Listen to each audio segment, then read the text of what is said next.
Alrighty, what is going on, ladies and gents? Welcome back to the channel for another market update. Hope everybody's having a lovely day. And with that being said, we got a buying opportunity for you. All right, so it doesn't have to be a buying opportunity, but I am going to point out something that I literally just saw right here on the daily time frame. All right, we are literally just going to make things very simple right now. We are going to just look at this daily RSI. All right, so this daily RSI right now is at 33.50.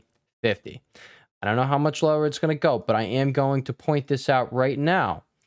We're just literally going to mark it out right here, right? So we're going to have first one right there. All right, you got your second touch right here. You have your third. I mean, obviously it's all of these, but like you didn't really get down there. We could call it right there, call it right there, call it right there, call it right there.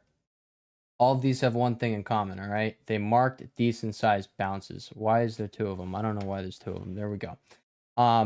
Do you see what I'm getting at right here? All right, they all marked decent bounces. Even if you did go lower, you had a decent bounce. So I do think this is something that is likely going to serve as your buying opportunity if you wanted to load up an Apple and you've been seeing this thing absolutely rip for so long now. I think I don't want to, influence anyone's decision here. I just want to put this on your radar. So please take it that way because I'm taking advantage of it. And if you guys wanted to take advantage of it, it's here. It's now completely on your radar. I know things are falling off a cliff right now, but we're going to go over in this video where we expect things to stall out over here in SPY. And I'm going to bring up this is the biggest one I really want to point out. Going all the way back to a crash. What happened? Your RSI hit oversold, and what happened? It marked your bottom. All right. Yes, it wasn't the bottom, but let's just look at that move. You had an 18% move. Even if you started buying on this day when you were at a 32.5 RSI, all right? Here, you went under, all right? You did. And this is, keep in mind, this is when we were crashing. So, like, do I think we're crashing right now? No, I don't think we're crashing. I think, you have the whole... I think the news is being, I don't think it just flew away. We were calling for a bounce. I didn't say it was going to be a big bounce, and I still think we are going to get that big bounce. I'm just going to put that out there. All right, we're going to go over that in this video here. I didn't know if it was going to be a dead cat bounce. I didn't personally think it was going to go back up to new highs, but that's nothing we can really just sit there and predict. We don't know what's going to happen until it actually happens. We can do is we could look at, things that have happened previously on the charts and compare that to what is going on now, and we can draw probabilities out of that. Regardless, you did suffer that, and then you ended up going up, and even then you weren't under in the end over here, and that is if you were getting an early buy, not buying when the RSI was down at 30. If you did end up doing that, it was this day right here, and you did have a down day right there, but then you shot back up and we're up 10%. So even when you were in your COVID crash, you still ended up treating this thing, getting down there, as a big bounce buying opportunity. Again, does not mean you have to sit there and hold for the weeks on end there. No, it could just be a little bounce. I do think we're probably going to see a bounce out of the spot right here where Apple is, because this is the all-time high zone that we were sitting at. Over here, we found some resistance. Let me just point out some touch points we got going on here. We clearly do have reactions. You got this one clear right there. All right, this candlestick, you ended up, you stalled out here. You gapped up. Boom, you got shoved back down. Came back. You see that wick going on right there. Boom, what do we have? We have a lower wick right there. We have a lower wick right there. So you literally flipped it. We clearly have a zone here. And yes, things are falling off a cliff. So you are catching a falling knife if it's happening. Are you doing it in a probable spot? Yeah, I do think you'd be doing it in a probable spot. All right. We were looking for SPY and QQ to come down here, and that's what we're going to transition over to right now. Now that we talked about Apple, let's just talk about this, all right? SPY and QQQ, all right? SPY, now that you did take out this low from the other day, the door is wide open down here to 444, which is actually 443.90. It was the previous high from over here, where you stalled out right here. You pulled back, and boom, you gapped up over it with CPI. Boom. All right. So that is the first spot to be watching for. But once we are down there, I do think this gap right here at 442.97 is very likely going to be acting as a magnet. And we do get sucked down another dollar and go down there. Now, do we go straight down there? I don't know. But I do want to point this out. All right. This is on the daily time frame. If you do want to use this as your high and then you just took out the low from over here, hey, do what you want to do. All right, if you look on the 4-hour time frame, I think we can pretty clearly see that you had a low right here, you had a high form today, and you came down and took out that low. So, on your smaller time frame here, you can really just use the hourly, I guess. You do have a confirmed downtrend, as we pointed out on QQQ. Doesn't mean I'm bearish or bullish. Does not mean anything just because I'm pointing out what's going on the chart. I'm simply pointing out, once these things happen, other things are likely to fall. You had this low here. You had this high here. You took out this low right here. It is likely that we're going to continue down to this gap below 368.63. That is what we were saying as of this day right here when you took out this low. And I don't know if we do go straight down then, just like I was just saying on SPY, but it is something to pay attention to. All right, so you can see on the hourly time frame within 3 hours, we did have a, I want to say 1.5%, 1.6% move over here on QQQ, and then you come over here to SPY, and you did end up free falling here, 1.35% in about 3 hours over there. Well, 2.5 hours. So something, I don't know if news just came out, but this is something to be noted in my personal opinion. All right, you guys see, we're not in all happy jolly times here. All right, you guys see, we don't blame me for calling it a rug pull, but I think we can all agree this was quite a rug pull. Unless there is news that I completely missed here, then maybe there is. If there is news, please let me know down in the comments. I would love to know what that news is. It does look like we have buyers stepping up, and over here on the 5-minute time frame, I'll actually show you. We did have a bullish divergence. Did we end up holding that bullish divergence? You have 17.15 there. You do have 16. So yeah, you still do have this bullish divergence. We do have a likelihood of starting to bounce from here. Does that mean we have to bounce from here? No. But you do have your 5-minute RSI here, real-time hours. Pretty oversold over there with the bullish divergence. Then you do also have the 15-minute RSI oversold there. I'm sorry, I'm talking quick here. We got a decent amount to cover here in this video. I'm just trying to get you guys out the door as quick as possible. If you guys are new here and you enjoy what you're seeing and hearing and you want to be a part of the community, come along. All right, hit that subscribe button and we'd love to have you. All right, we would absolutely love to have you. But yeah, coming over here to QQQ, let's see if we got the same thing on this 5-minute RSI. No, we do not. We did break that divergence, but you did end up, I just deleted the RSI. There we go.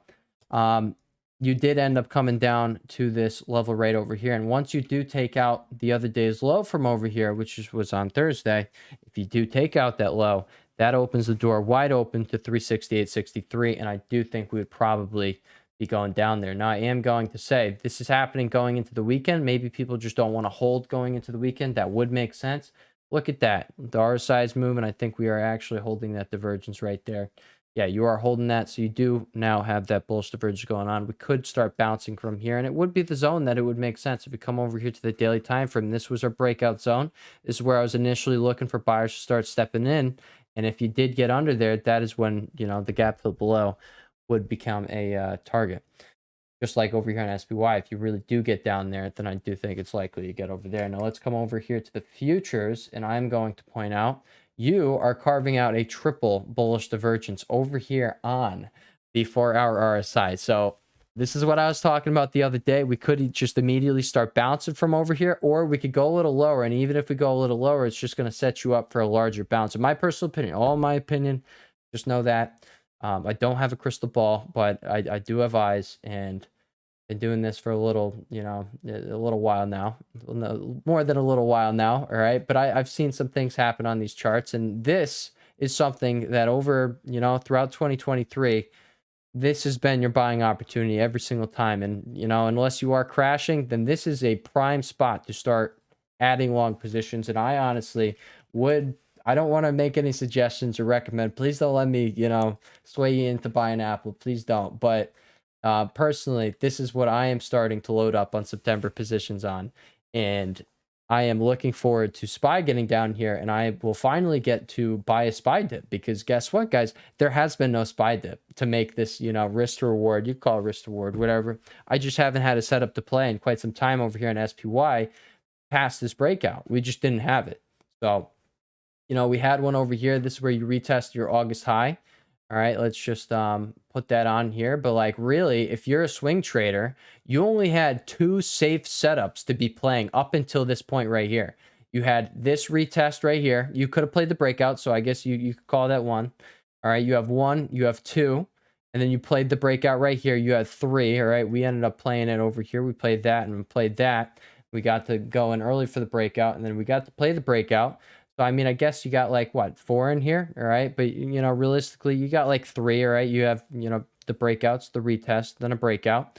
And then guess what? What happens right here? We're probably going to have buyers step in on that retest of our breakout from all the way back over here. What date was that? That was on July 12th. So, yeah, that is pretty much it, guys. That is what I really want to let y'all know. And we can actually come over here to NQ. And I think no, it's ES that you are on that trend line. You're literally on the trend line. And I'm not saying you do end up bouncing here, but you will have a strong support here.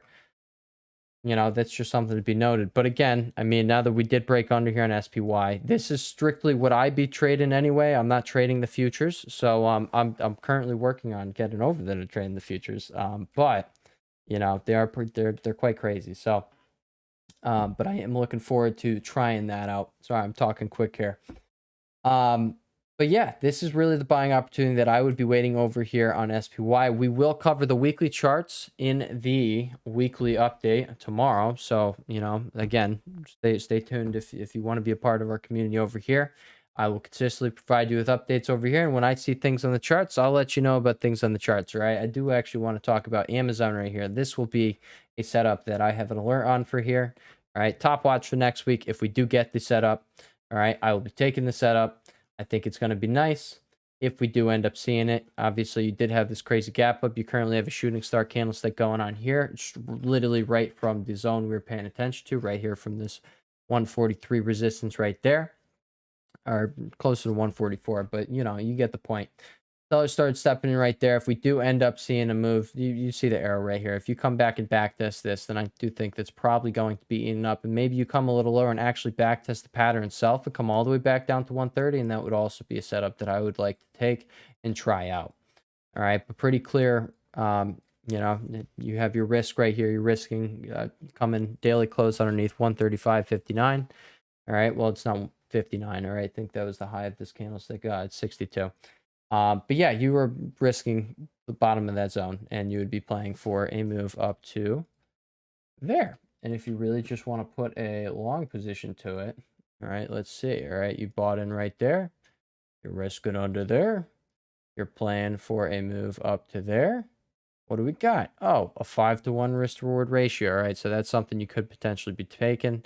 And then if you do end up coming all the way down here, let's just like that. Let's say you really back test this thing and you want to take it. I don't know.